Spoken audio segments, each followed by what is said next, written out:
Hey everybody, the Monte and Wolf Show is brought to you by eSportsBet at esportsbet.io. Remember to use our referral link below to get your 50% deposit bonus up to $200.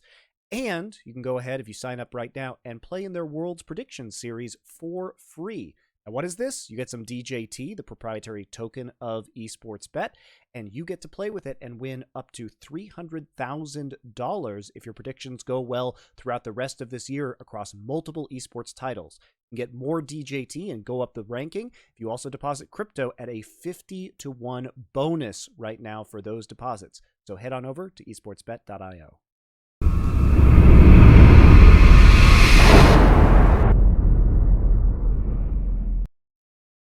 Welcome to the inaugural episode of the Monte and Wolf Show. It's not a very creative show name, but Wolf and I actually couldn't come up with anything better. Actually, we did. We wanted to call it Korean Fellatio Enthusiasts, but we thought that that might suppress the YouTube algorithm or cause red flags to appear. Who knows? But it wasn't going to fly. It wasn't going to fly. So for those of you who don't know, Wolf and I have actually known each other for like 10 years or so now? Pretty much, yeah, since you first came to Korea.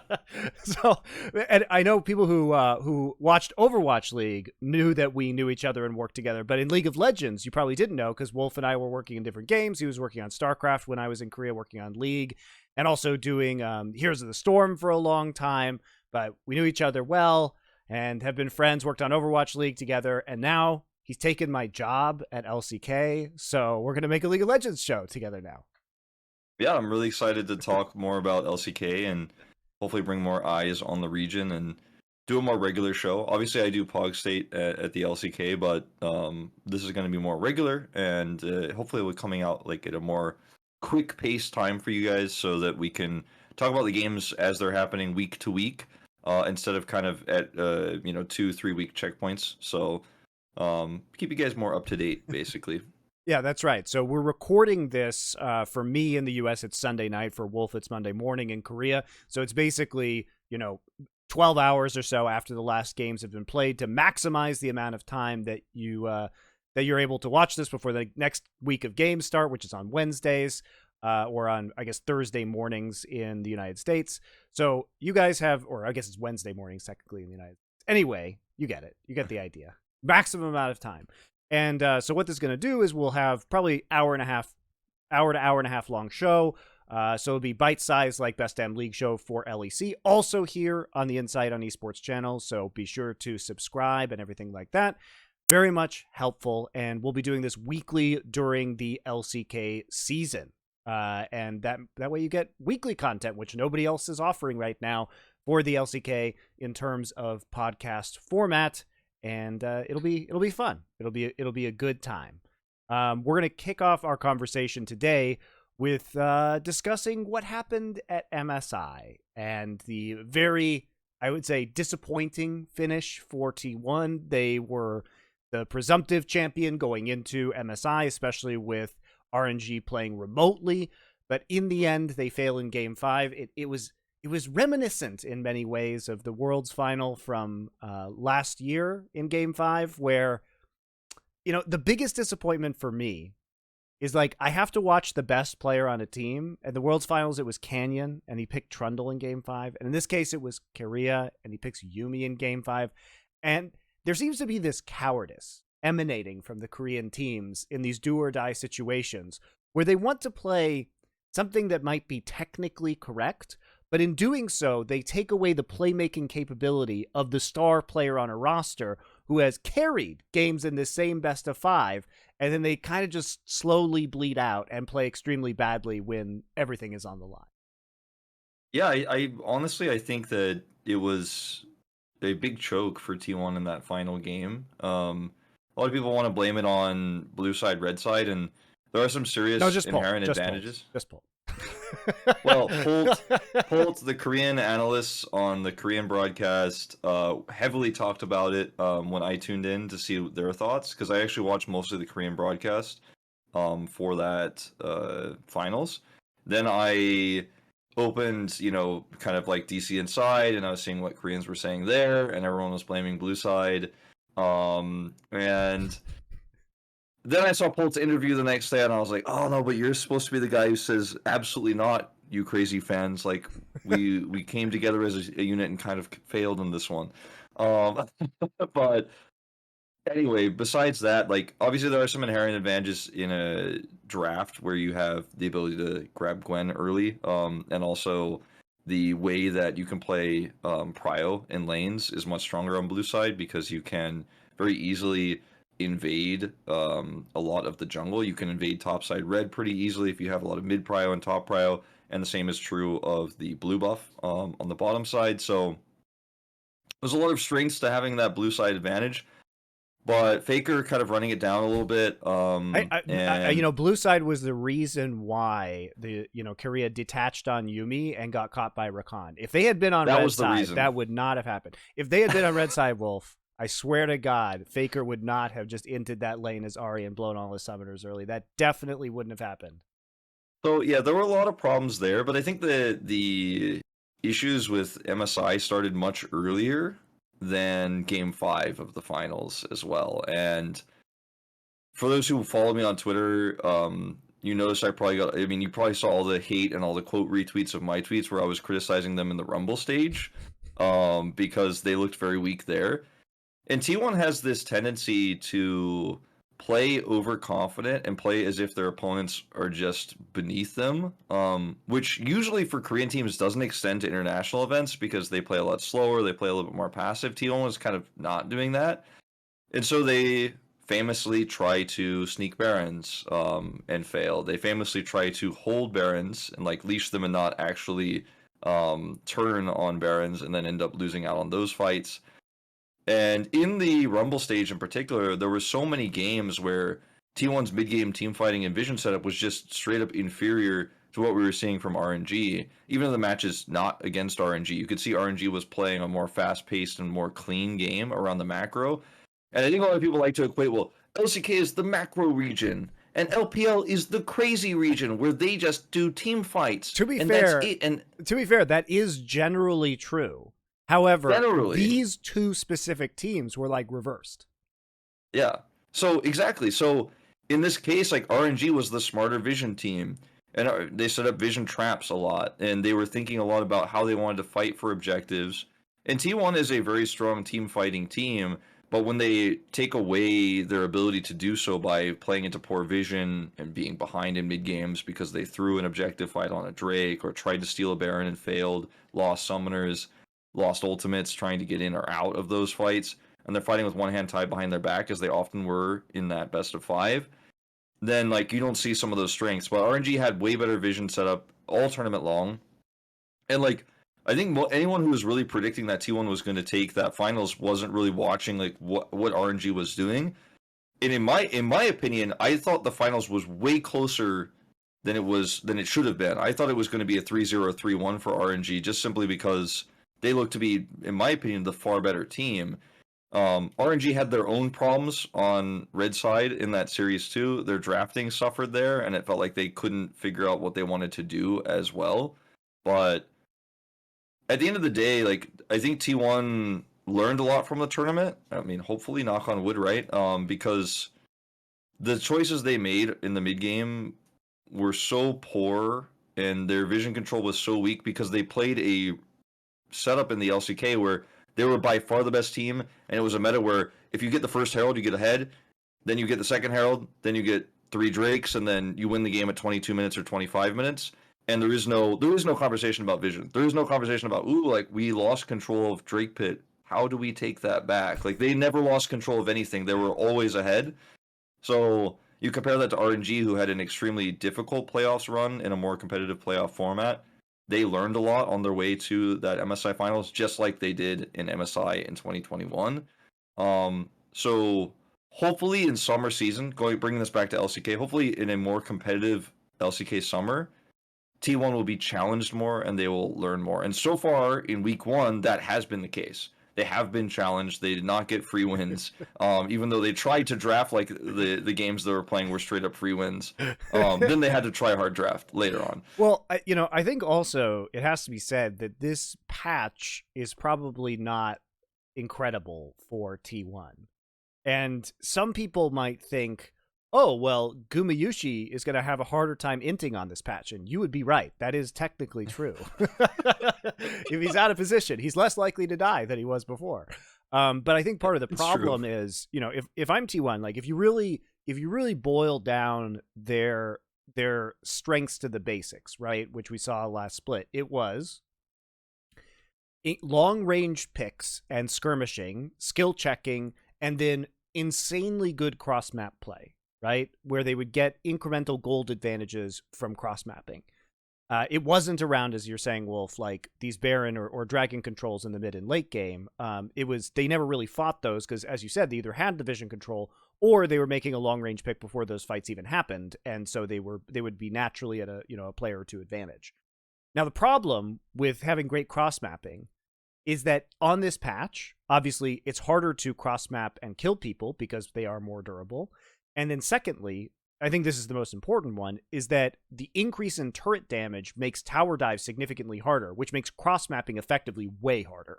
So if you can't make these plays that you're used to making in order to get these early gold advantages and you're heading into these late-game scenarios, it can be really dicey. So I don't think this is a great meta for T1. I do think that Riot is going to pretty dramatically change the tower damage and reduce it because it is making games very slow at the professional level right now, kind of around the world. And I think you want the durability, but you don't want people to be too safe if, they're in a position of weakness under a turret, and a dive should be done. I think it's the better way to have the professional scene. I think that you want to have better team fights, but you don't want to also make it so you can't make cool plays with turret dives. And I think that they'll adjust that given time. Yeah, because right now the jungle pool is kind of thinned out as well, and the kind of gore drinker Lee Sin Xin Zhao meta it's still relevant in some drafts, but generally speaking much weaker, and champions like that can't do anything except like force a flash at best. So we're just not seeing a big diversity of jungle pool. We're not seeing more aggressive AD junglers who want to gank early or be successful early or set up kills early, just because it's so hard and it's so easy for the defender under turret to trade a kill back right. Oftentimes. And in the bottom 2v2, sometimes trade 2 back. I've watched a little bit of LEC, and they're still trying to make those dives work, and I've seen some pretty comical moments as a result.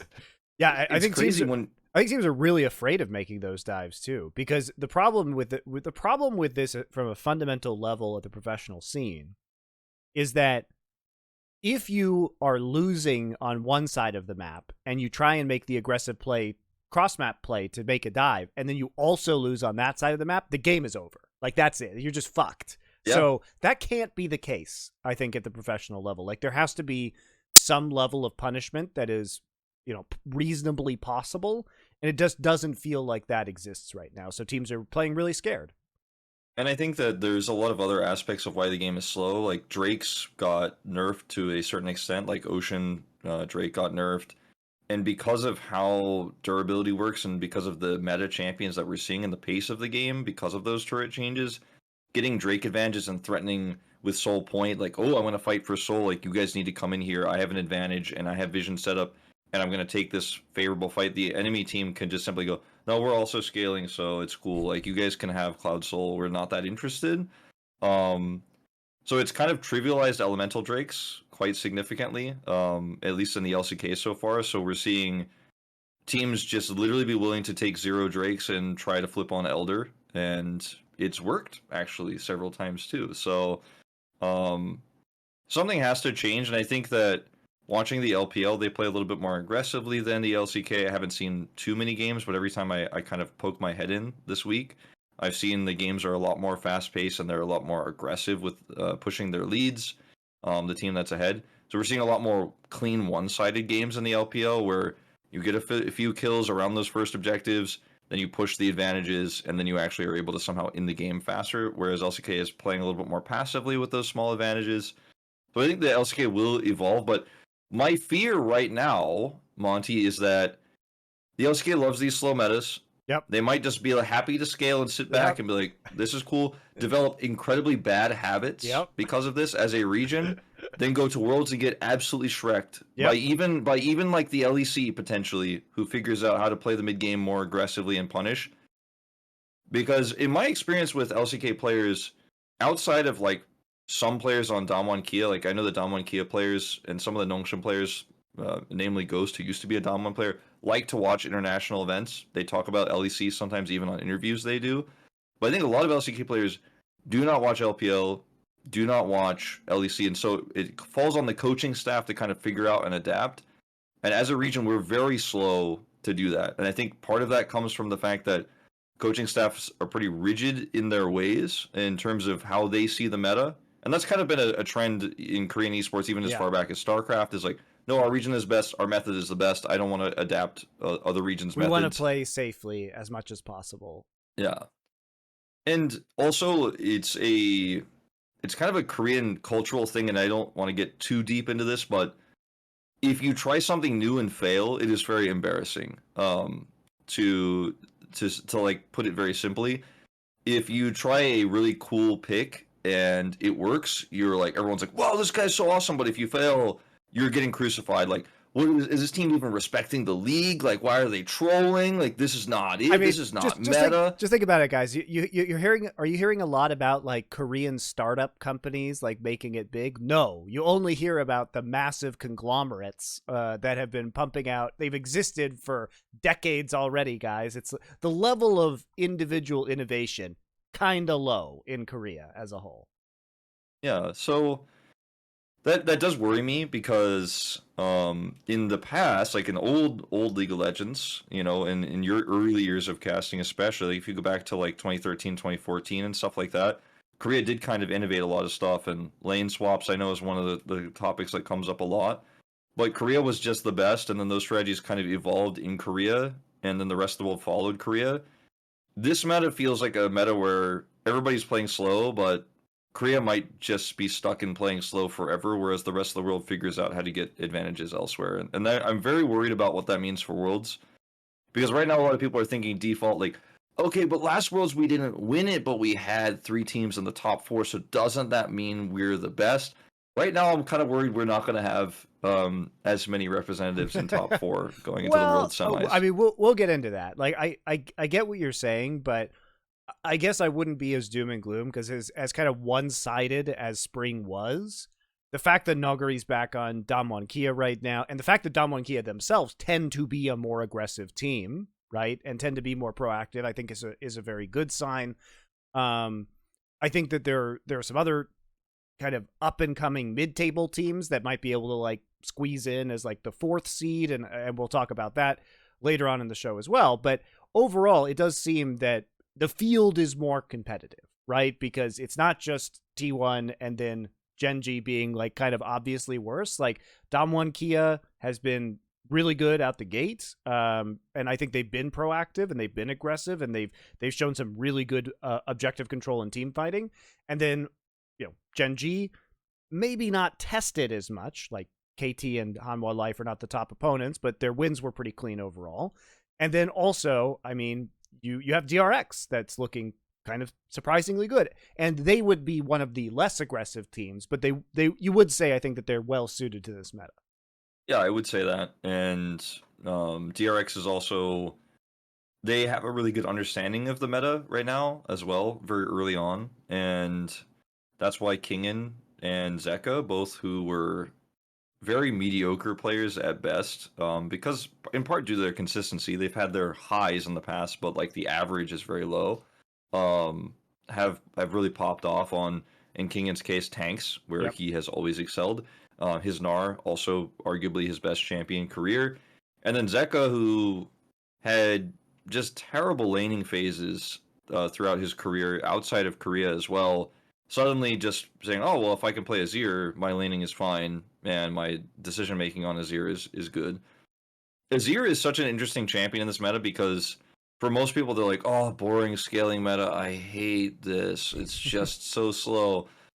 But Azir is such a different champion in this meta than he often is, because he's not building Ludens, and he's not actually setting up aggressive ults to start team fights like he was in 2021 and throughout spring season when he was played.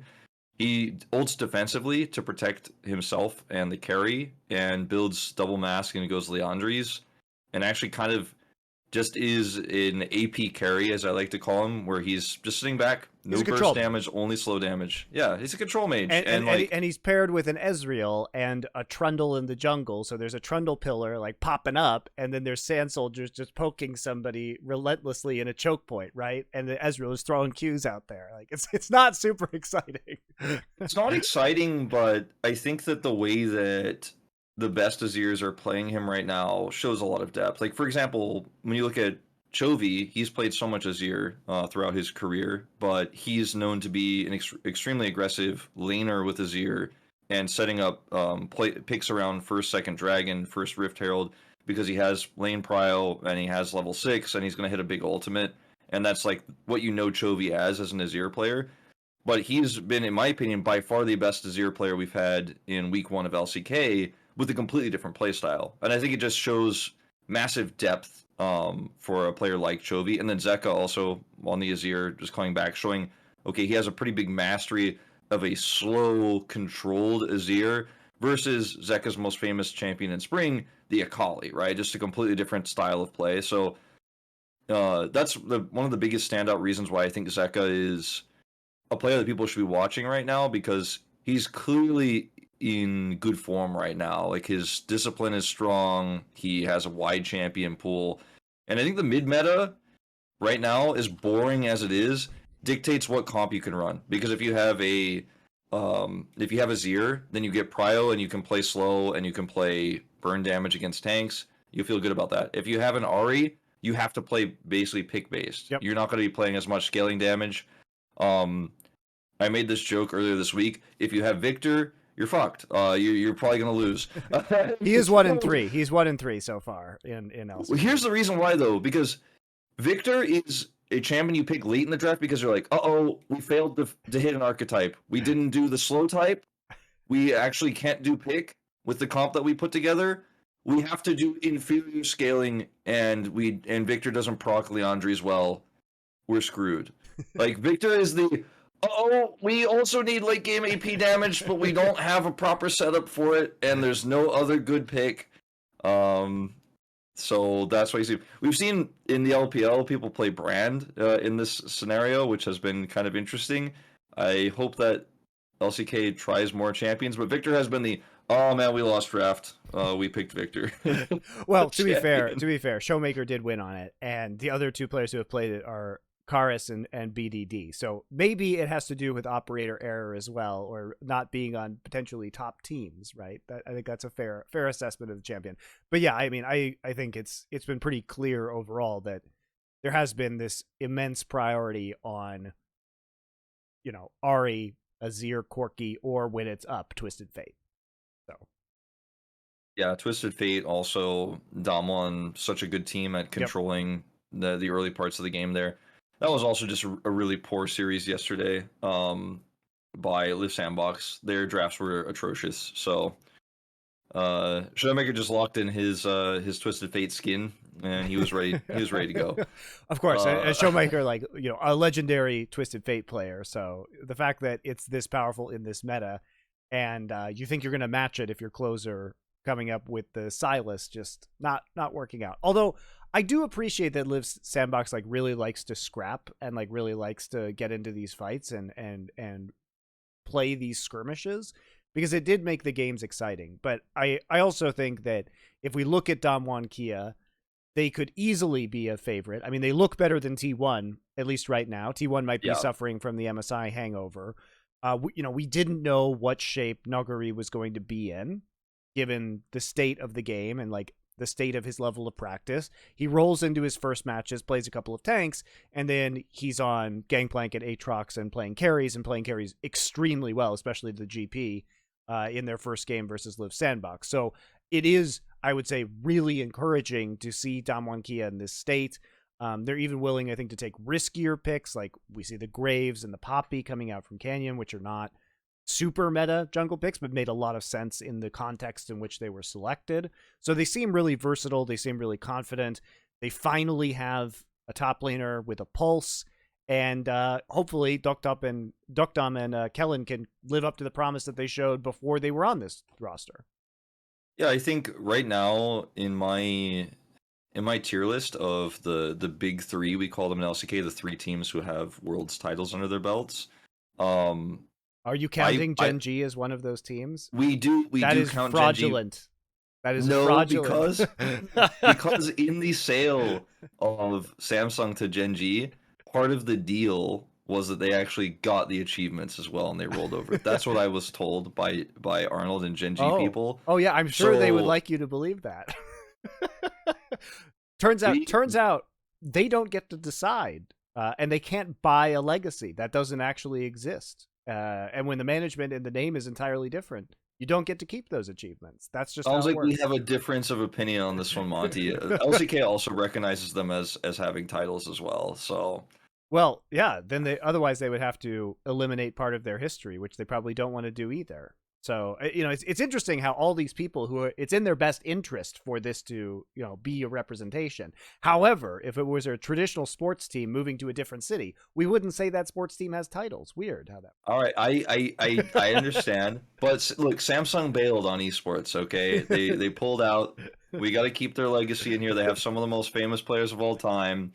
Now, we always draw a line, and it is a very thick and clear line with permanent marker between the difference between Samsung and Gen.G. But it's fun to add this the three teams that have won a world's title, because they are the three teams that have been dominant in the LCK for the last few years in terms of relevancy and being top teams. Like DRX sneaked in for like a second in 2020, but otherwise it has been those three teams. So anyway, regardless of whether you draw those two together or not, of the top three teams we've had in the LCK for the last few years, the tier list for me is Gen.G is above DAMWON, despite Doran being a paperweight, because it's a meta where if you are a paperweight, you're the Sejuani that makes sure the paper doesn't fly away. That's okay. He is trying really hard sometimes to go like 0-3 on a champion that's incredibly hard to kill, but he's doing well enough. I think Chovy. Were you aware that Doran is currently responsible for 47% of his team's deaths? Yes, because we talked about it. I didn't know the number was 47, but we said about half. Yes. So yeah. Now, to be fair, obviously that's a cherry pick stat because his team's only died like 20 times, but he's almost half of those. So yeah, he still has a 3.6 KDA. It's just a meme. he hasn't looked great. He hasn't looked as disciplined as Nuguri, even on those tank picks, but Chovy, I think, is by far the best mid laner in the LCK right now, and Ruler has looked very good. It's a meta that's strong for him. Gen.G had pretty easy opponents this week, Hanalife and KT, so it's not shocking that they would have a great start, but I think they look slightly cleaner than DAMWON. And the question for me about T1 is like, are they a top 3 team at the moment, or is DRX better than them? It's hard to say this early, but my gut feeling is I want to put DRX ahead of them, actually, at this moment in time. Just simply because T1's drafts were, I guess we have to talk about them, they were fun at best. The draft where Keria played Yasuo. The Senna Yasuo game? Yeah, so Atlas and I, we were on the desk, and just to give you guys context, all of us work 5 days a week right now in the LCK, so whoever is not casting is on the desk. So we're sitting backstage where we have that desk set, and we have a giant TV where we watch the games and discuss them and decide which clips we're going to show, or if we're going to meme, or what we're going to do. So Atlas and I are watching the draft together, kind of going like, okay, like they're not going to actually lock in the Yasuo, right? And then, but he and I both kind of looked at each other when it looked like the time was running out and he was going to lock in, and we're like, okay, bot Yasuo, this is actually going to be a thing with Keria playing it. And then it actually ended up being the case. And Max and I just kind of were like, I really hope T1 lose with this draft, because I don't want there to be like this sort of hype around T1. Wow, they're like really changing the meta, or like, wow, Look, isn't this I team actually just think this so pick fun? is good. I actually think it's good in this specific context. Let's look at the rest of the draft together. So I want to refresh my memory on this one. I So want to actually open this up. Hold on. It was the Senna Yasuo bottom lane, of course, and they had Diana, if I'm not mistaken, as well. no, they I'm looking. had Wukong, which functions the same as That's right. That's Diana right. in Yeah, yeah. terms They did of have Wukong with us. triggering Yasuo. So ult. Akali, Wukong, GP with Senna and Yasuo, and they were up against the Victor draft that you talked about with BDD piloting it. So in theory, in my opinion, looking at these two setups, like getting through Sejuani in these comps and Alistair with Akali is going to be incredibly hard unless your engages are crisp every time. And you have the Yasuo who's going to do a lot of damage. Everyone was like, "Oh, it's support Yasuo." No, not really. Actually, there's not really a support in this comp. It's a Yasuo that's in the bottom lane with a utility. I mean, he ended carry. it with 4 items, so he was not a support Yasuo. Yeah, he was not a support Yasuo. And they got so far ahead in that game that every engage is easy because you start to get ahead as Wukong, your resistances are really strong, you can dive in every time, you can threaten the Victor. Xayah can escape for a second with her ultimate, and then she's just going to die anyways. You can kind of circumvent the Sejuani in this draft, so it worked out for them, but it's not a standard draft. And I don't really think it's a good draft in isolation. But if you get ahead, yeah, I mean, no, I think it is a good draft. Here, I'll make arguments for it. All right, make an argument. Okay, I think it is a good draft because I think that the 2v2 lane is very interesting because Alistair, because it's a melee support, and because it's Alistair, you can't really do anything to stop the Yasuo from farming. Like, if you try and all in, you're going to lose the 2v2 because of the heals and because of Yasuo doing Yasuo things. You can also win wall a lot of the poke that's going to be coming in from Xayah on Ghost. So I think you like straight up win that 2v2, which is very interesting. Also, here's another thing. Because he's farming and because he took teleport on support, he's actually going to win the split push in the late game as well. So you always have a win condition that is going to be splitting within this composition because they do not have anybody who can match a split pushing Yasuo once he gets to like 2 or 3 items. And Victor can't win that exchange ever. No. Victor can't win it, Sejuani can't win it, and the Xayah, who also had teleport, cannot win it. So you have a guaranteed split push win as long as, he's not super behind, but why would he be, right? You have a good team fight setup because you have knock up from the Wukong, so you can actually, and because Wukong's knock up is so enormous, he's actually extremely good with Yasuo in terms of setting up team fights. And as you pointed out, you can just ignore the Sejuani, or you can win wall Sejuani ult, right? So if you win wall Sejuani ult, like, Sejuani's fucking useless, and then you just ignore her and you get into the backline and kill the Victor. So I actually really like this composition. I think it's good. And like to me, I think this is the power of T1. And why I'm actually happy they did this is because if you have Korea as a player and he can do this, you are unlike any other team in the world. This is a very, very unique strength. Now, did I like the Camille? No. No. So I do think that there were flaws with some of their other compositions, but I think this one in particular is really interesting. This one was successful as well, and the Camille draft was not. But the Faker Akali in this game, from what I remember of it, again, I wasn't casting it; I was on the desk for it, so it's not as fresh in my mind. But Faker's Akali was invisible that game, but it didn't matter because it was about the Yasuo and the Wukong and the leads that they had. But I think if you run this draft into a stronger team, they will identify what you're trying to do earlier and will draft better against it. But it worked, right? And I guess at the end of the day, like, the execution was clean, and the arguments you make about Yasuo and the 2v2 and the side laning are definitely valid. Quick break for you guys in the middle of this, the Monte and Wolf Show. Hope you guys are enjoying it. We're going to take a look at some good odds from esportsbet.io for this week. this one's spicy, actually, because right now you see DAMWON KIA is at 2.37, the pretty big underdogs against T1. I actually think DWG KIA is going to win this matchup. I'll throw some 500 GJT down and get ourselves up in the rankings for that World's Prediction Series. Thanks a lot again to Esports Bet for sponsoring the show. Nongshim then in game 2 beat T1, but then threw and lost the game. So what was really interesting about T1 was... by the way, guys, that game was, if you haven't seen that game, first off, watch this series, because the first game is actually quite interesting for the reasons that we talked about in terms of composition from T1. And the second game was, it's a little early, but it may in fact be the fiesta of the year. Like, we may have already experienced the world's greatest fiesta halfway through the year. And to describe it to you, it was like Nongshim getting a massive early lead, a like 23-minute insane Baron sneak using Bard portals by T1. So they kind of get back into this game.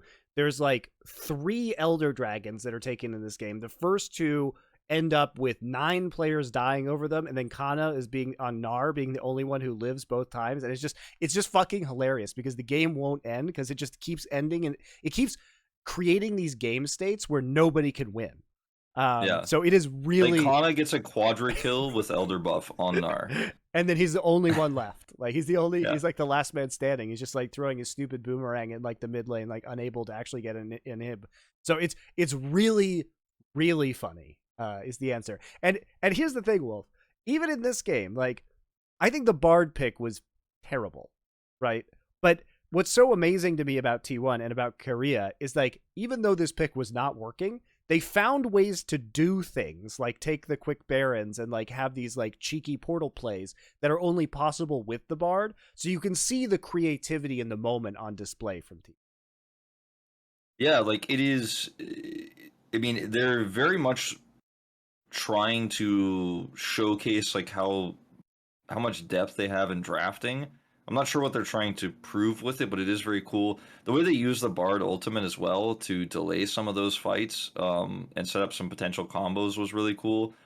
So T1 played that Yasuo game in game number 1, then lost game 2, but still got a 2-0 because of how that game went. Okay, I'm going to make another argument here. So I don't think, I think if you put any other team in this scenario besides T1, they lose this game.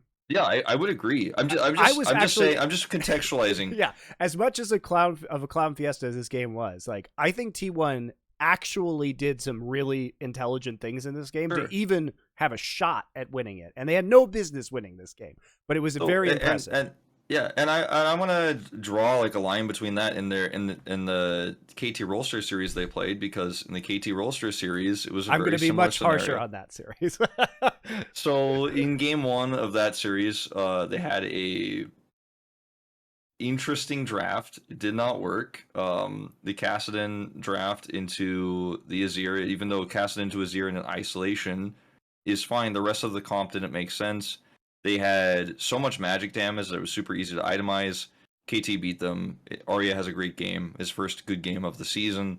That one's pretty cut and dry. Like, we can talk about it more and break it down, but going through like the storyline of this, then T1 lose game 2, but then win game 2 also. The same way that things happen with the Nongshim game, where they made a lot of bad decisions in the early mid, but they win out in the late game.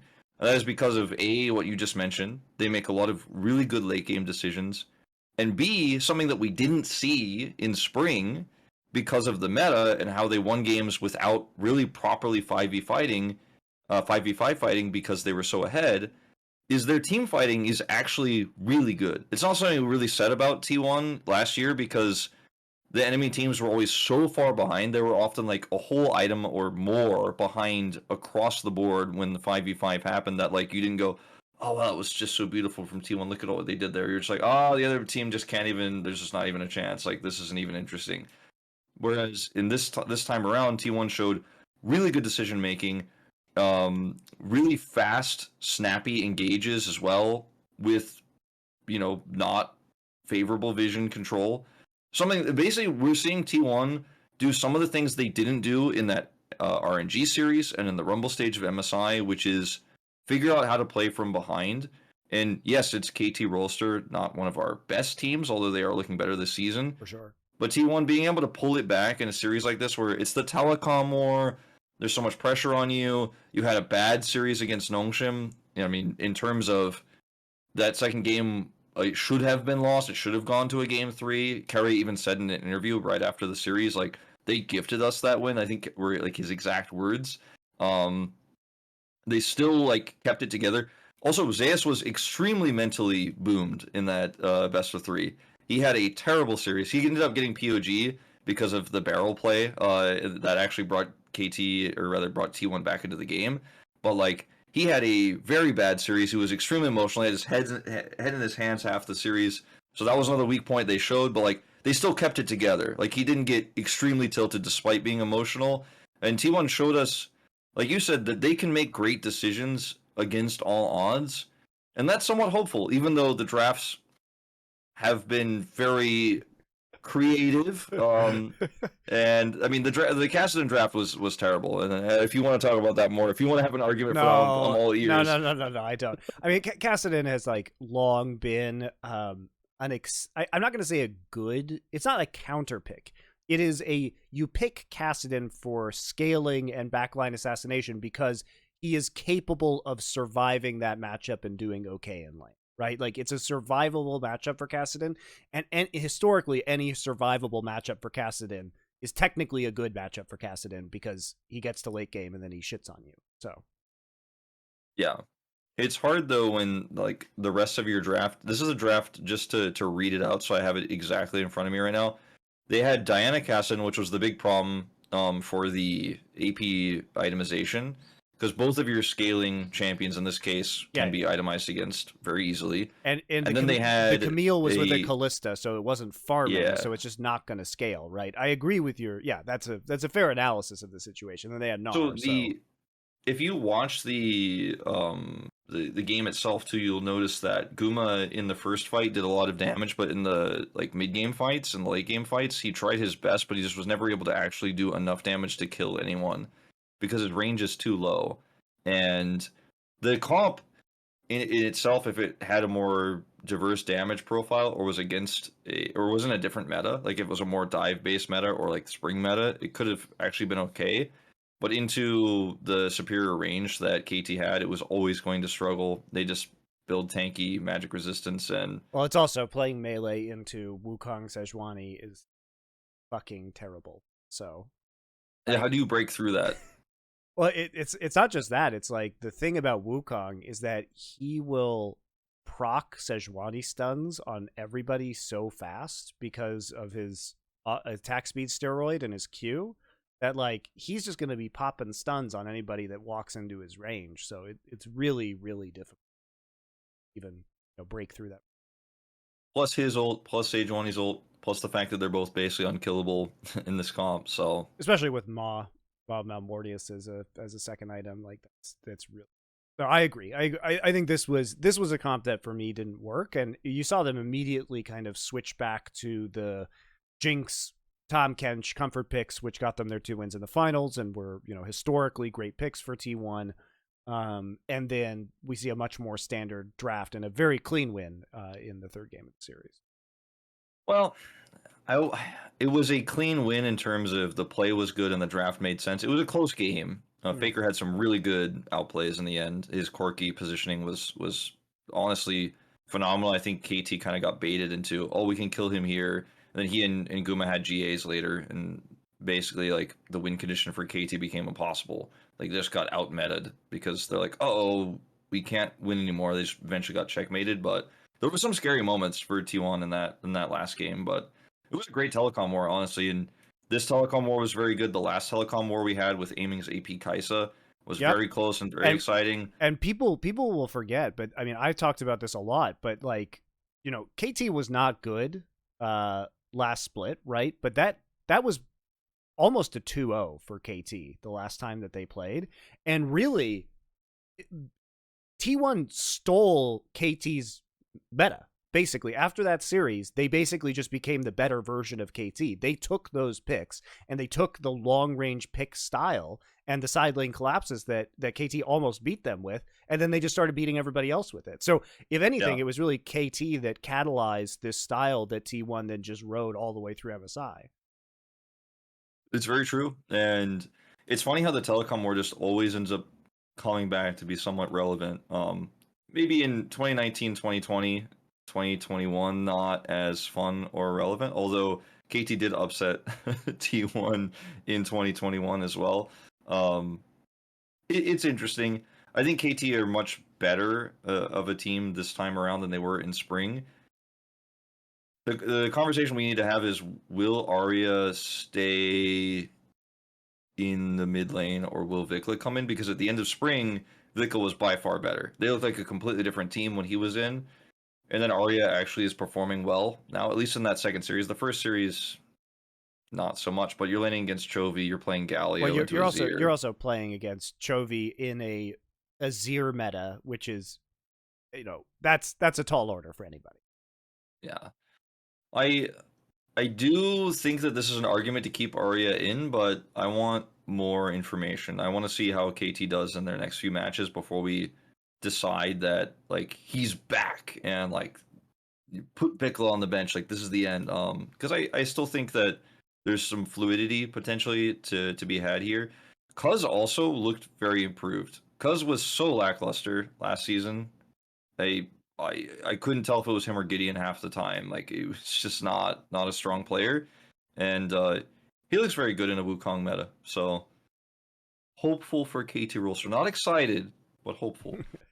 Well, also, I think that one of the underrated stories was how fucking good Rascal was last split. Like he was.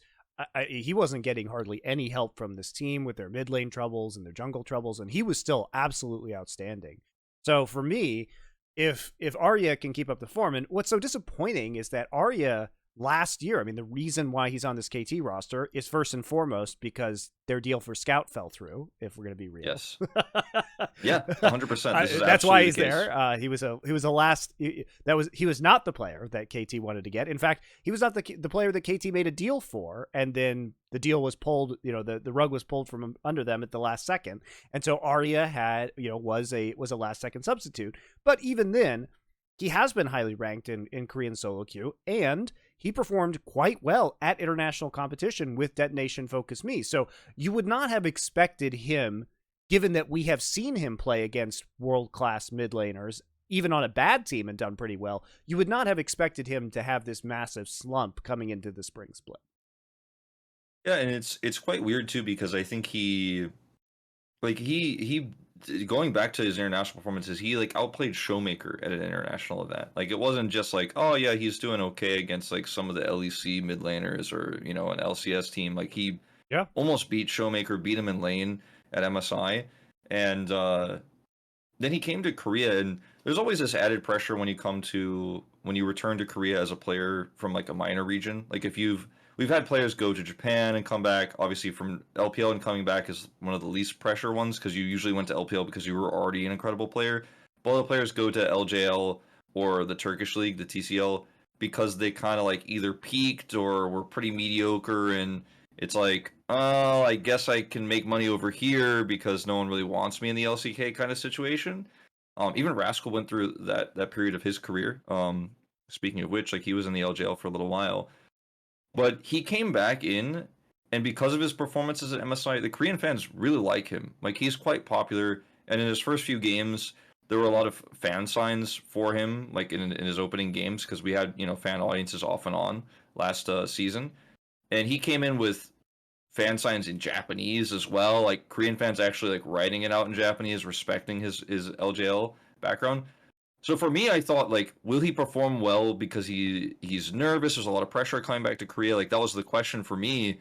And will he be criticized, like, if he just shits the bed? Like, are the Korean fans going to bury him, be like, KT, like, what the hell? Like, you need to get a real mid laner, because Korean fans are like that, especially from a legacy org like KT Rolster. But everyone welcomed him in, and it didn't seem like there was a lot of external pressure. And even when he didn't do very well, like, he wasn't hated on by the Korean community. He's very well loved and respected by the international community as well. He just was very mediocre. It was He was just really bad. surprising. He just I was really shocked because I was excited when they announced him for KT. I thought they're putting, weirdly, I wasn't very excited about Rascal given the performance that he had the previous year, but my expectations were completely reversed, which is that Arya was playing quite badly and was replaced, and Rascal was looking like one of the best tops in the league. Rascal. It was so funny when we do LCK. So before the season, we send out this like questionnaire packet to all the teams, and I think OGN basically started this because they would do it even in Overwatch, where you send out this packet of questions to all teams, and you ask them either from just to the team or to specific players on the team or to every player, depends on the context of the season, and how much has changed between the last one. But you basically get a idea of what the players think about the current meta, what their condition is like, and stuff like this. So when KT's opening match happened, Rascal was asked, like, what do you think about the meta? You're like the solo kill king. That's kind of his nickname now in Korea because he got the most solo kills, has the record for that now in the LCK. And he was like, I'm really loving this meta. I love playing weak side. I like playing tanks. And we were all like, oh no. He was like, I love Sejuani. And one of the casters asked me, like, is he playing a lot of Sejuani and solo queue? Because I was looking up his solo queue stats. I'm like, it's like almost all Sejuani and Ornn. So it's not going to be as fun. But he's transitioned to the role quite well. Like, he said he's enjoying it. He looks fine. He has made some mistakes trying to, with gank assist, try to get kills in the 1v1s. But overall, like, it's not like, oh man, Rascal can only play strong side, and this sucks for him. Like, he's doing fine, and he's a very stable player, and he has a lot of experience. So I think, despite KT not getting scout and Arya still being in the front lines here, and Cuz having a pretty lackluster last few splits of his career, they look like they could be okay. Aiming has also been, for me, quite a positive surprise. Like, I didn't really know what to expect from him. And I know his history is quite strong, obviously, and he did pretty well in the LPL, but I didn't know how well he'd do on a pretty mediocre KT roster overall, but he's been a standout player too. So, again, hopeful, not excited, but hopeful. Well, and I think we have to be realistic about the ceiling of this team too, which is like they're not going to be challenging for a title, right? But they certainly could with the form that they've demonstrated already. And keeping in mind that they did have to play Gen.G, and then they did have to play T1. And I think they probably should have won the series against T1. So if we're talking about them having decent performances against top teams, they're reasonably probably a top 6 roster. Yeah, and at the end of spring season, they performed well enough at the last parts, and there was some dive bombing of performances from some of the other teams that if they had beaten Gen.G in that last game they played, they would have actually gone to playoffs. They couldn't do it. They beat Gen.G in the first round robin, but the second round robin they could not. So they couldn't make playoffs, but they were very close to being a top 6 team in spring. I'd love to see KT in playoffs again because it has been so long. They were almost relegated actually before franchising. Like, it's been a really long time since KT has actually been at the forefront. It's an org that in the early parts of League of Legends, they were a great team. In StarCraft, they were like the second best team in terms of funding and money, and had a lot of famous players like Flash. And I mean, they had the best StarCraft player 2, of all time in Flash, right? Yeah. So. Zest in StarCraft 2 was one of their flagship players who just retired today. Very sad, but KT was an org that I think it's weird because there's a new generation of LCK fans and League of Legends fans, right? And those fans think of KT as like a bottom 3 team. They're like, oh yeah, it's like one of those weaker teams. They think of them that way. And right now that is the good way and correct way to think of them, but I think a lot of people aren't aware of the huge legacy that KT has. I mean, even within League of Legends, like, they have titles within League of Legends domestically. They arguably were the favorite of the 2018 World Championship and got knocked out in quarterfinals by IG, who eventually won. But I mean, they had maybe the most stacked on paper roster of all time coming into that season in 2018. So also probably had the best jungler in the history of the game and score for many years. Finally, actually won a title at the very end, and who is now back and he's coaching Gen.G now. So that's a fun little historic fact, as he finished his military service after taking the break and is now one of the coaches over at Gen.G. So there's a huge history of success with KT, and also the telecom wars always hype. Well, not always, not maybe recently, but It has recently gotten hype again. Like yeah. there was a few years where it was like really, really bad, and then like the last 2 have been pretty good. We're back on an upswing. Yeah, and it wasn't like KT didn't want to spend money this year. Like I said, they tried to get Scout, but they failed in that acquisition. And so I think that KT is trying to find an angle to get good players again and like be a top team. That's what it feels like. They just, unfortunately, their roster construction hit a wall in this offseason, not of their own creation. And so they end up in this situation.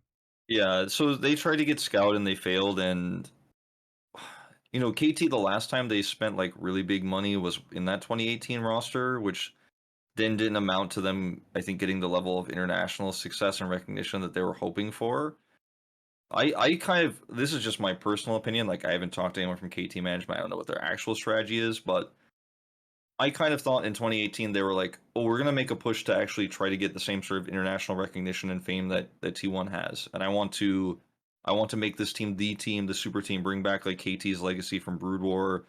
Because KT has a huge sports division, and they have a sports across like T sports, traditional sports in Korea. So basketball, baseball, their basketball team is very good. I mean, I don't know about like this year, but historically has been pretty good.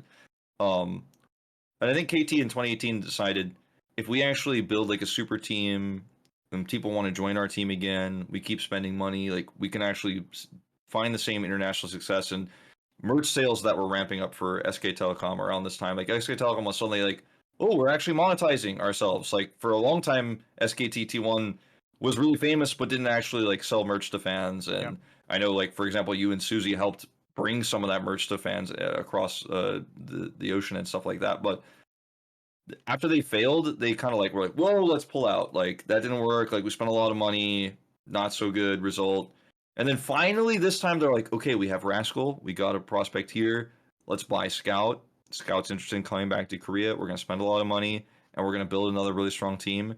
And then they didn't get Scout, and I'm worried they're gonna be like, nah, man, this spending money is clearly not it. Like, let's just. I don't think they spent a lot of money this season, because once that fell through, I think they, the smart way to build rosters in League of Legends is like you need the piece that's going to attract the other star players. So you usually have 2 choices. You either spend a fuckload of money, or you spend hardly any money at all, and you just wait for your chance to like get that piece that you need.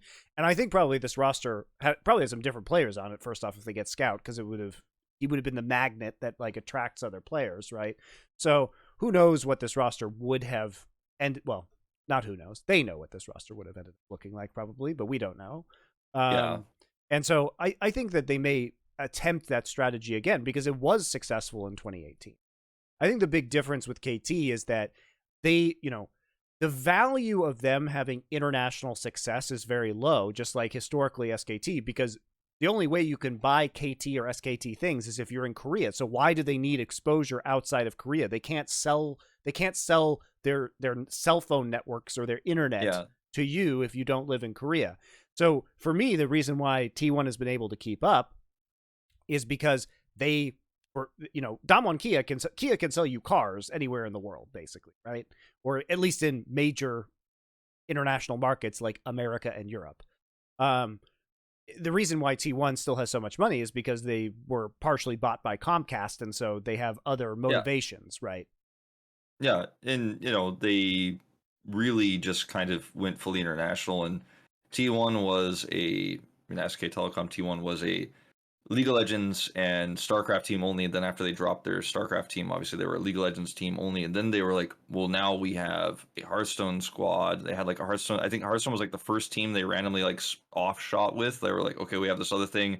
Then they sponsored a bunch of Smash Bros players, and then they now have like a Valorant roster and all that stuff. Like now they're like a multi-game like conglomerate, and they have esports that are centralized outside of Korea, and they're selling more than SK Telecom internet and phone service. KT would have to partner with another company and have another like attached sponsor, or just try to play the merch game, which would require years of actually being relevant. So it's a hard line really to walk. I think It's really hard. So yeah, I think that's part of the reason why KT hasn't made the same moves. And I think without Comcast coming in, that T1 probably doesn't have the same level of success, right? I think that if you look at the money and the ability to monetize internationally, it would have been probably Gen.G and DWG KIA. Gen.G, who has a kind of global org, and then DWG KIA, who has sponsors that have a vested interest in hitting international markets, right? Yeah.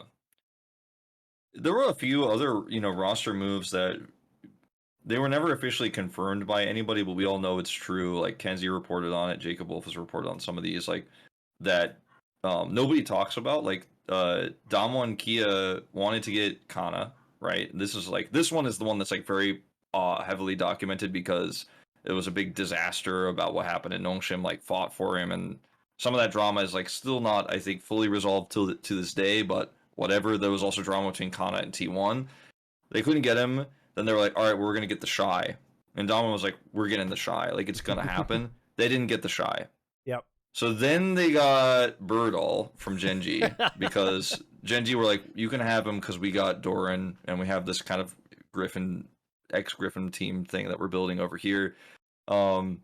And then DWG was like, well, we should get Hoya just in case. And it's like, well, that's Hoya. So you could tell DWG also didn't have what they really wanted. Like, they weren't able to piece that together.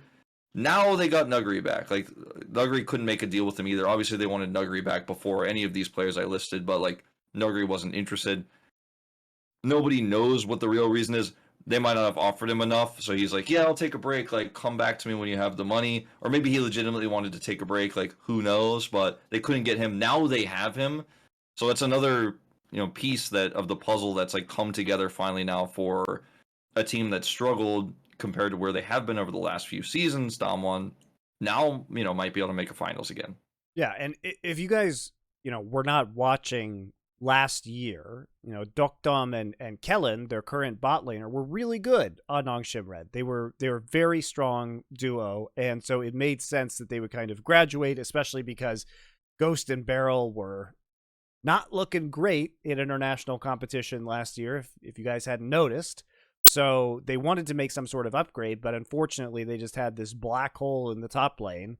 And Dokdom and Kellen probably aren't used to playing on a roster. They're definitely not used to playing on a roster of this caliber. And also, with the loss of Beryl, they lost a lot of their shot calling and in-game leadership. So I think it's hard for them to try and focus on filling that void, or for Canyon or Showmaker to step up and fill that void, while also not having a caliber of top laner as they've had in the past.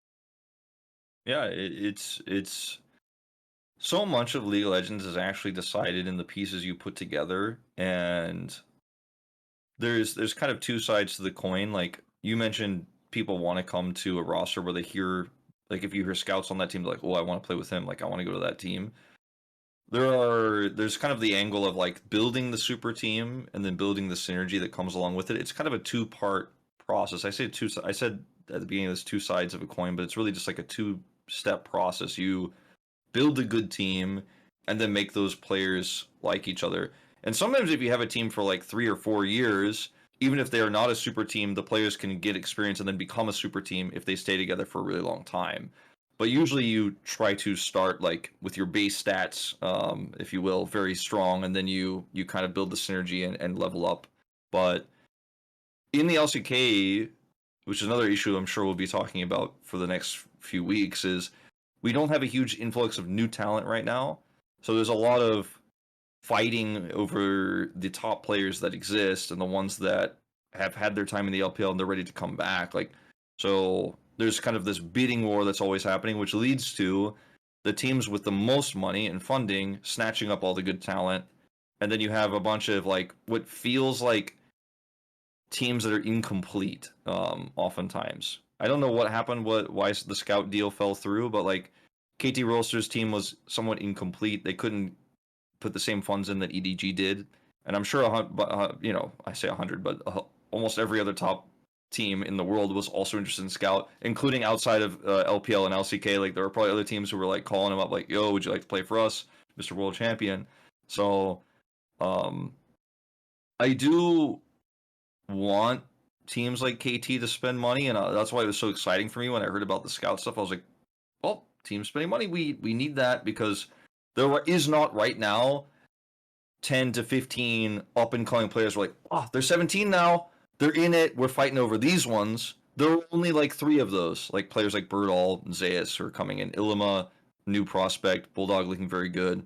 So to keep our players, the ones that are already good, the ones we know are good, and the Koreans who've gone overseas, like those are the ones that Korean teams will have to spend money on, and they're not just competing against each other, they're competing internationally, and this will affect the competitiveness of the LCK. It has affected it this year, and it will affect it next year and many years to come. So there's another aspect I think people aren't really clicking with, like the fans aren't quite realizing, is the LCK just worse now? I'm like, well, we don't have the same influx of talent that for many years, like basically a decade, we had coming in every single year, and usually through relegation with a set of players who already had pre-existing synergy, who had already proven themselves, who fought their way in. Yeah, I mean, you saw that with Griffin. You know, that was probably the last team that really had that big opportunity to come into the league, and look how many of those players have gone on to an insane amount of success and are among the best players in the entire league right now, right? And I agree that is an issue, and I think that it's a broader issue in terms of franchising, and I think you see that Riot agrees that this is an issue, that bottom feeder teams don't spend, and then they aren't relegated, so it becomes very difficult for up-and-coming players to get onto existing rosters, especially if they have promise, because then they're just held in the amateur scene in, like, buyout jail, basically. And so they don't hit the professional scene because maybe the best teams that spend money already have good players at those positions, and the other teams don't want to spend money at all. So they just sit there, right? And it is problematic, but I think you see that in the way that Riot wants to do, position themselves in the Valorant professional scene, that they don't want franchising. They will give money to people and they will give preferences to people, but if you fuck that up, you're out, right? It's not guaranteed until the end of time, because I think they've seen that not just in LCK, but in every region, that it has made things anti-competitive. And there's the teams willing to spend, and then there's the teams that are just sitting on an asset that's worth 10, 20, $30 million, and they just want to hold on to that asset for their own company value, and they're not going to spend any money because they are either too incompetent to become successful, or they don't have the resources in order to be competitive. Yeah, and it's such a big turnaround in the LCK for teams that operated at such low cost for so long, because people don't realize this, but like in some of the golden eras of LCK, like only teams like had SK no money. Telecom, They were fucking broke. Yeah, so like some of these players were paid like less than $50,000 a year, or even half of that at certain times. Like some of the players who aren't at the top are making no money, and then suddenly China is like, oh, the LPL exploded. It's the greatest thing ever, and it's a multi-million-dollar industry, and everybody wants to, every team wants to buy the good Korean players and spend money. So all these Korean teams then have to like spend a bunch of money. Then Riot's like, by the way, like franchising fee, please. Also, you have to spend money on all these players. It's like suddenly a shock for a lot of orgs, especially ones that operate in like so many other sports, and they're looking at esports like, ooh, viewership's quite big, but it's not as big as baseball, it's not as big as basketball. I don't know, like let's kind of slow down and see where we're at for a second. It's a very different jump for Korean teams, kind of all happening at once. And it's affected the space quite a bit. So we'll see what happens in coming years. Korean viewership, which is frankly more important than global viewership right now for the LCK, for these teams and their sponsors, because they're, as you mentioned, mostly Korean sponsors. Bank sponsors, for example, you can't get a Nongshim. You can go get your Nongshim instant ramen in most countries. There you go. I like Nongshim black personally. That's my jam. Spicy one. But Korean viewership has been insanely good. To contextualize this, like as far as I could tell in MSI last year, Korean viewership was higher across all Korean platforms and across all English platforms. Oh, that was true of Chinese this viewership MSI obviously for was the sure. highest. That was Yeah, this MSI 100% too. true for this MSI. So Korean viewership is actually beating global viewership. So the peninsula of Korea, which 50 has a million lot of people, obviously. Yeah. Well, 50 million has a lot of people people. with internet, and then 25 million people who are in North Korea without internet. versus like 300 million people plus of English speakers in America, plus all the English speakers in the 350 world. just in America, and then probably another like 100 million, right, who are fluent enough in English in Europe. Yeah. I mean, so think just like, I want to blow everybody's minds and just like allow them to realize that Korea as a language is probably not even top 50 spoken in the world. Like maybe I'm wrong about that, but that's like my It's not top like, 20. Let's do that. It's not top 20, all right? Versus like next to Chinese, the most popular language in the world. So just putting it out there, like Korean viewership is doing extremely well. So I think the money will continue to come. Viewership in Korea is growing a lot for the Korean side. So hopefully the money keeps coming in. New sponsors keep coming in, and we get to keep our Korean players. This is like, I went on a bit of a tangent on this because this is not an issue for summer season. This is usually a spring season issue, but I just wanted to rant about it. No, I think that is it's important that people like realize that Korean is actually like 15th, I think. At 15th. Wow, that's way higher than I expected. 77.2 million native speakers. Wow, that's actually, yeah. It's behind Turkish. But ahead higher than I expected, but ahead though. of Telugu, which is one of the languages of India that I've never heard of. So shout out to Korea. Anyway. So maybe it wasn't, so, maybe it wasn't 50, but like at least you added the context that makes more sense. Like when you add those languages, people and also you have to remember that 25 million of those Korean speakers are segregated from the world in North Korea, and they don't have access to any media. So they are, in effect, irrelevant to this conversation. So it's really about 50 million. Anyway, that's neither here nor there. But yeah, I mean, it is impressive, the level of engagement regardless, and it just goes to show how important it is.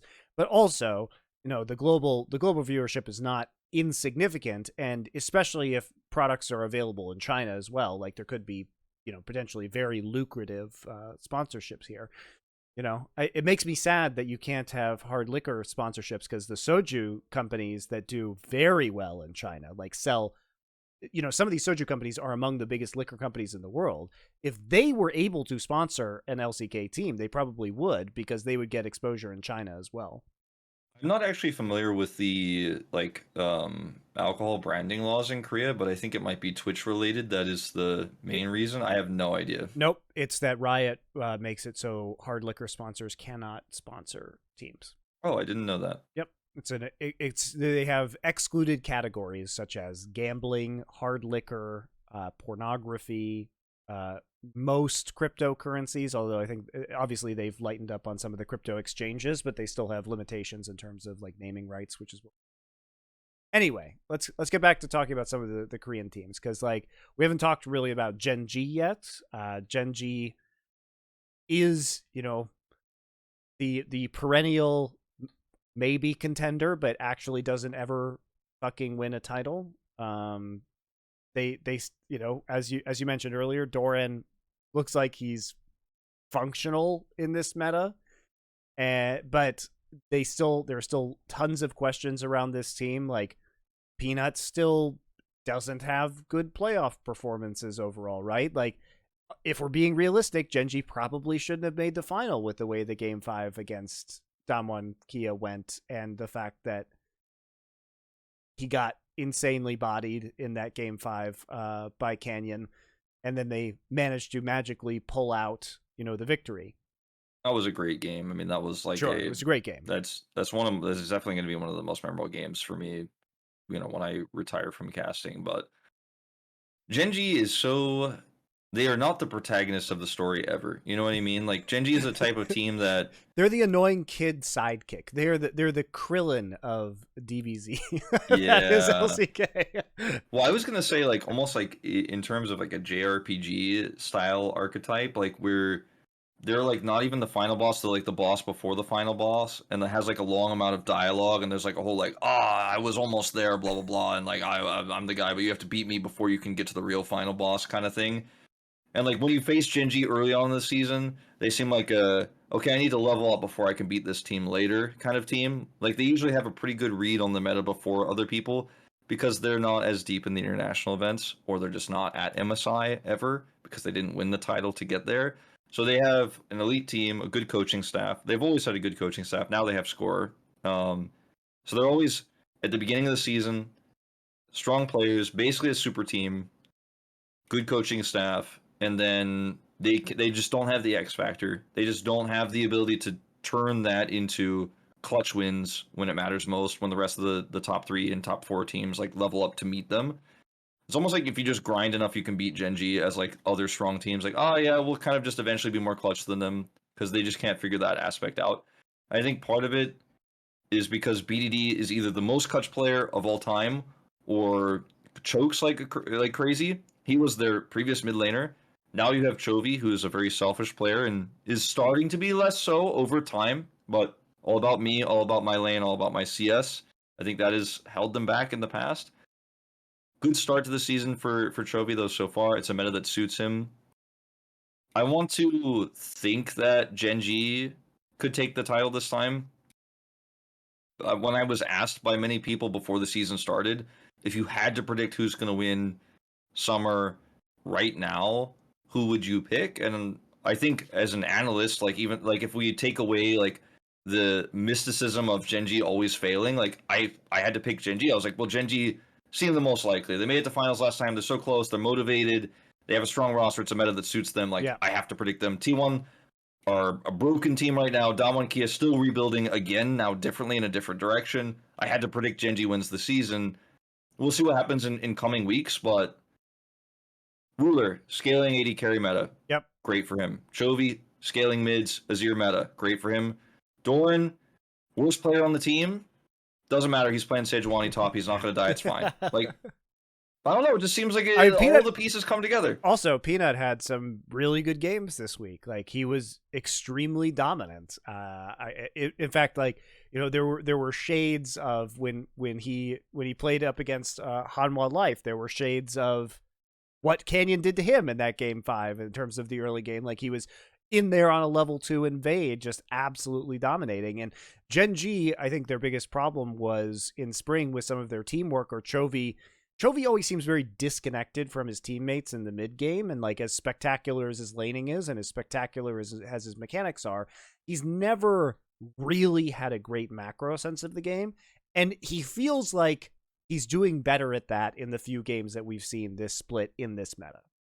Yeah, and also towards the end of spring season 2, he also like had moved away from it because on Hanwha and like Griffin seemed to be somewhat similar, but that's not like I watched a lot of Griffin games, but I was not a caster at the time, so I am not as much of an expert on this. But it seemed like Hanwha and Griffin era Chovy was unwilling to lose a wave of CS to get positional advantage for his teammates a lot of the time. Like, I can lose this wave because I need to be at this objective is a choice a lot of great mid laners who have titles under their belt, like multiple titles, will make. Chovy is a type of player who's like, I need that gold that's more important to me. Oftentimes in the past, if we can get past the CS numbers, doesn't matter as much as the W at the end, like the Nexus exploding, like we can get to that, then I think Chovy will have his potential fully realized because he's still very young.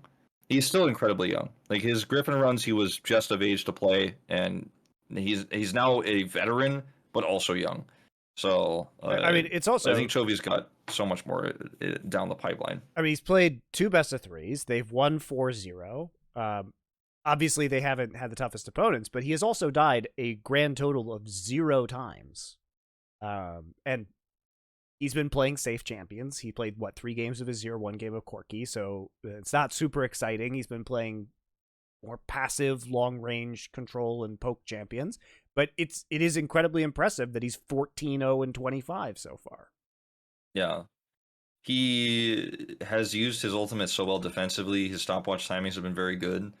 And he gets to hold his stopwatch for a very long time, because his positioning is so good. So doesn't have to build Zhonya's necessarily, because he has that stopwatch for so long, and the game ends before well, after he breaks his stopwatch, he's like, all right, cool, I won the Baron fight, so it doesn't matter. Now we have so much vision, so much control. So I'm very impressed with him. Like I said, I think he's the best performing mid laner of the week. And I don't want to say even with the asterisk that his opponents were weak. I think he just straight up looked the best on his ear in particular. He looked really good. And yeah, he was not pushed to the brink by Arya. Okay, fine. But he played team fights so super well, even when he was under threat. So I'm looking forward to seeing what he does next week, because next week they have a matchup Gen.G. against First DWG game Kia. is it's DWG Kia versus Gen.G. So That's right. It's literally the first game of the week, yep. if I'm not mistaken. So that's the big one. That's the one that we're going to be talking about here next week and how it went. But DWG Kia plays T1 and Gen.G next week. So on Wednesday they play Gen.G, and then DWG Kia plays T1 on Saturday. So those are going to be two enormous bangers, obviously, that are going to tell us a lot about the team's current conditions. yeah, I personally, I predicted that Gen.G would win and that DAMWON would beat T1. So I think it's going to be a 1-1 week for DAMWON. I don't think it's realistic to predict that T1 will beat DAMWON. Personally, I think it's a tough opponent for DAMWON. It's not going to be a walkover, but I think T1 still has a lot to figure out before we can realistically make a prediction that they will be able to beat DAMWON, because DAMWON do look clean, they look aggressive. They showed us, the other cool thing about DAMWON is they showed us a plethora of playstyles. They played scaling, but they also played Twisted Fate, right? They played tempo-based play, which Twisted Fate hasn't been opened very much in the LCK, but it has gone through a few drafts, and they're the only team that's really picked it up, prioritized it highly, and seems to be so far a DWG Kia exclusive. So it makes their drafting so much more dangerous, because they can go kind of outside of the realm of what has been kind of a binary: are you the scaling comp, or are you the comp that tries to dive onto the scaling comp and pick them? And then obviously the third aspect of this, which is just two scaling comps running into each other. But DAMWON has had the Twisted Fate tempo, which is in a different circle, I think. So I like their chances against T1. However, I think Gen.G is going to be the cleanest team DAMWON has faced so far, and the laning phase will potentially be a big problem for DAMWON. And I think Gen.G will outdo them. That's my prediction. I don't know what your thoughts are after watching the games.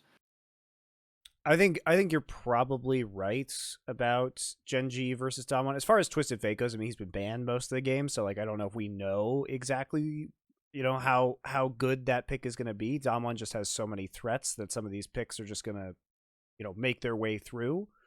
But I don't think Showmaker is going to be playing it this week. I think that would be very foolish of either T1 or Gen.G to allow to happen, but then you're probably going to give somebody else a power pick, right? So it's a tough call.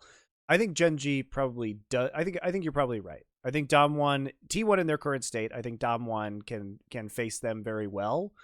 If you look at T1's victories, their best player, their most consistent player probably has been Zeus. I know you said you weren't a big fan of his play versus KT, but his mechanics that are was still a bad series, but I mean, his mechanics are still amazing. He's still doing 30% of his team's overall damage. He's playing these carry picks. Gumiyushi's been not great, honestly.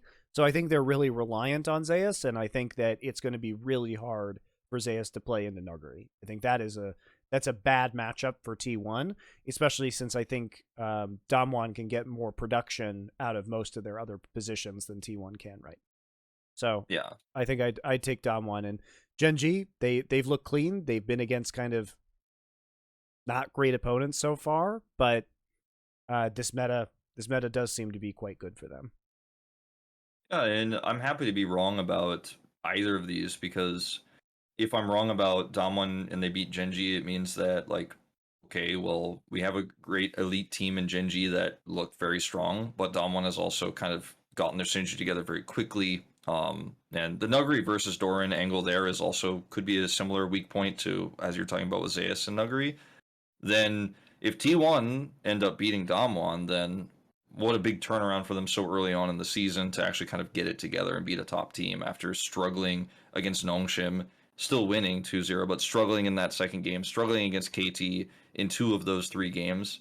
Again, the third game cleaner, but still felt like, based on what we saw from T1 last season, a huge step down in terms of performance. So I think those 2 series are going to give us a lot of material to talk about on our next week's show and break down some of those drafts. So yeah, I'm looking forward to those. I think also, there's a I think there's a very real possibility if Gen.G can beat DWG KIA that DRX and GenG are the 2 undefeated teams at the end of next week, because DRX, well, they're going up against Hanwha and Guangdong Freaks, so they've had a pretty soft schedule. Like, their schedule is going to get much more difficult towards the end of the round robin. And I think also KT, like, even though we've got 4 0-2 teams right now, KT did have really hard matches to start off this season. And I think we're going to learn, we talked a lot about them, but I think they're perfectly capable of beating Fredit Brion and Liv Sandbox. Liv Sandbox for KT might actually be a very good match. Fredit Brion, by the way, I was so excited for this team in this season. It's a meta that suits them. Really? Yeah, because Lava's quirky. Okay, yeah. Is really good. His Azir is pretty good too, and he plays slow. He's a player that, if you put him on LeBlanc, yeah, it's a completely different conversation. He's a very good LeBlanc and Akali player, but Fredit Brion had some of their best wins and upsets when it was around late game Elder fights and setting up vision around Elder fights and playing a slow scaling comp. Umti also did pop off at the end of last season. Yeah. So I'm thinking to myself, all right, team stayed together. No roster changes. They didn't really have any roster changes last season. The synergy is now fully built. The light started to improve a lot. Henna's a Kalista player. Kalista pretty good in the meta. I was like, all right, it's all coming together. They made playoffs last time. They upset DWG KIA when it mattered most. All right, this is going to be. I was like, maybe this. My expectations for this team was basically where we were at for DRX right now, where I'm like, oh, maybe it's a top 4 team. I was thinking, okay, Fredit Brion could be a top 4 team this season. I know it sounds ridiculous, but with all those justifications I put in, like, it's not out of the realm of possibility, right? Slow meta, etc. What do they do in their first few series? Extremely fast-paced tempo play. We're playing Kalista, we're all in, and we're going dive. I'm like, oh, this is not, no, you played your strengths, so what are you doing? And then in the final game they played, Lava played Corky, and he played terribly. Like, it was a bad performance from him, and he just got totally shreked. And I'm like, all right, never mind. I was ready to be like the hipster guy. I was like, nah, I saw it coming first. You guys heard it here first. Fredit Brion top 4. Now I'm like, never mind. I never say that. But I didn't want to acknowledge this because I did say a lot on broadcast and elsewhere, like, Fredit Brion, it's time. No, it's not time. Never mind. Cancel all of that hype. It might be very time. Badly. It might be time. You have to give them at least a shot to fulfill the prophecy, right? Like, they played DWG KIA DRX. Like, those are hard opponents. It's true, but they did not play to their strengths. I feel like when I see a strength in a team, or I know a team's potential around a certain play style, and their ideas are different from mine. Sometimes I guess maybe I take it a little bit personally. I'm not there. I'm not the coaching staff, but like, I took it almost personally when Fredit Brion was like, no, we're not a scaling team. I'm like, look at all of your wins. Come on. So I know you've had similar experiences, and even in my time working with you in the Overwatch League, when you would get upset when teams wouldn't run certain comps, where they were definitely running a comp they weren't as good at, but they were trying to do it because it was meta. Yeah. Always the most annoying thing that bad teams do is try and beat the good teams at their strength. It's like, in what universe do you think that's going to work? Like, you guys do know you're actually just worse at this. Right? You're not deluded. So yes, I do appreciate that level of frustration. Any other matches that you might be looking forward to this next week? Let me look at the week ahead in general. I have it open here. The Liv Sandbox games, I will say, have been entertaining. Like, yeah, that's what I was going to say. Croco is a fucking hilarious player. He has a hilarious name, and he's a hilarious player. His game yesterday against DAMWON, like, he was like, oh, I found a lot of success with just flashing onto the AD carry and killing him, and then against DAMWON, Dr. was like, yeah, but I'm Ezreal. I have Flash. I have Ezreal's built-in Flash, and I also have Cleanse. It was so funny. sorry, man. It was funny. I mean, I just like Live Sandbox's games are fun because they will create action. Like they do want to fight, and they I appreciate their ambition of like playing Silas into Showmaker's Twisted Fate and them being like, yeah, we could totally match Showmaker's the TF ults, and like we're gonna make plays too, guys, with this Vi. I mean, it is funny. Like it's entertaining at least. They try. They play against next week both telecom teams actually. So they play against T1, and before that DAMWON KIA match, we were all talking about like, oh, that maybe like Live Sandbox will actually mess with T1's tempo a little bit and actually beat them because they looked a little bit shaky. After that DAMWON series, I'm like, maybe not. Against KT seems like a bit of a mismatch for Live Sandbox's style too, because KT have been so measured and so clean towards getting to those later game stages that I think it's a bit of a mismatch for them. But I think the games will be fun and they'll be some of the fastest games. Like they might all end sub 30 minutes, which is a rarity. When our average game time until yesterday, I haven't seen the updated one, but the average game time across first 4 days was 37.5 minutes. And that's with like 2 Gen.G games being like 23 minutes. That's probably like a 5-minute increase over spring, honestly, something like that. It was a 4-minute increase. Yeah. We checked the numbers. So pretty big. Well, we got those bangers. We'll talk about those next week. I think this seems like a pretty good place to wrap up our first Monte and Wolf show. Thanks a lot for watching. Remember to subscribe to the channel. There's lots of places you're going to be able to watch this, guys. It'll be on video on Spotify also, because we actually have video there. I think we're starting to add video to Apple Podcasts as well. So you'll have both the audio and video options. Obviously, follow the YouTube channel as well. And we'll be doing this weekly. It should release on Monday mornings in the United States, Monday afternoons if you're in Europe, or Monday nights if you are in Asia. So maximizing the amount of time. Check out the podcast for the games. Thanks a lot for joining us.